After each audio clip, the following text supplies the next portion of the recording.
Hi, this is Scott Garibay, and today I wanted to talk about miniatures for Dungeons and Dragons. So I've switched over to Lego for miniatures for Dungeons and Dragons, and so I have a bunch of miniatures.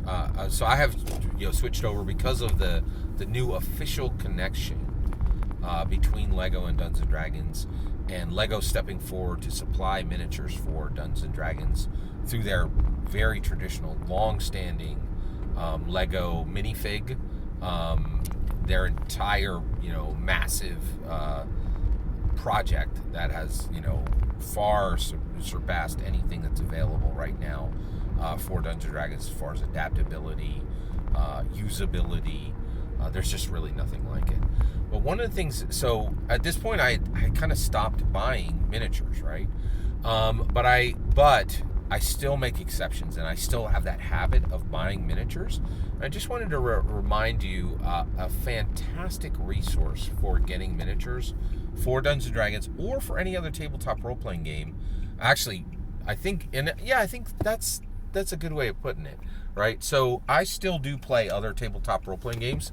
I just always make sure that I'm playing Dungeons & Dragons the most, that I'm playing more games of Dungeons and Dragons. I'm playing Dungeons and Dragons more frequently. It's my 51% game, right? I think it's really important as Dungeon Masters that we put it first, right? So, but I just got a tremendous deal.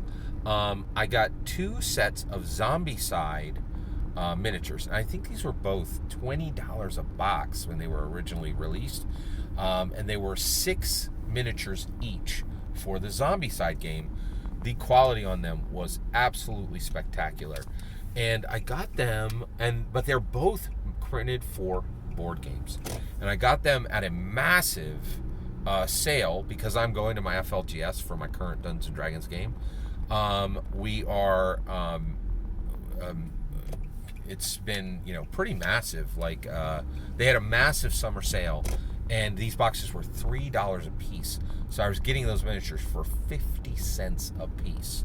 Now, it's very important. If you go buy D&D miniatures, they're outrageously expensive. Lego minifigs can be gotten at a pretty good price, and you can get them for $1, $2 a piece. But when you can get miniatures for 50 cents a piece, you should do it. And here's the kicker, right? Board games are going to be an incredible resource for tabletop role-playing game miniatures. And the reason why is board games just produce a much higher amount of miniatures than most others. And what can happen with these miniatures is they can land in shops where they simply aren't going to move, right?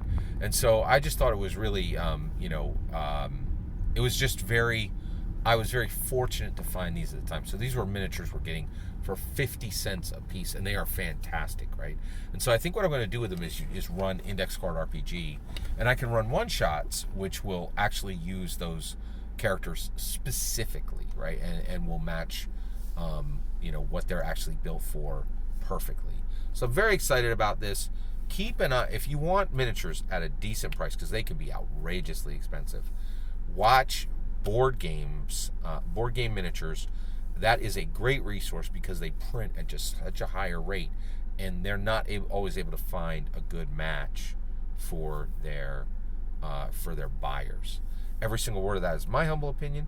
Have you seen this before? Have you been able to get really good deals and pull over miniatures that were never meant to find their way to a tabletop role-playing game because of this harsh economic reality?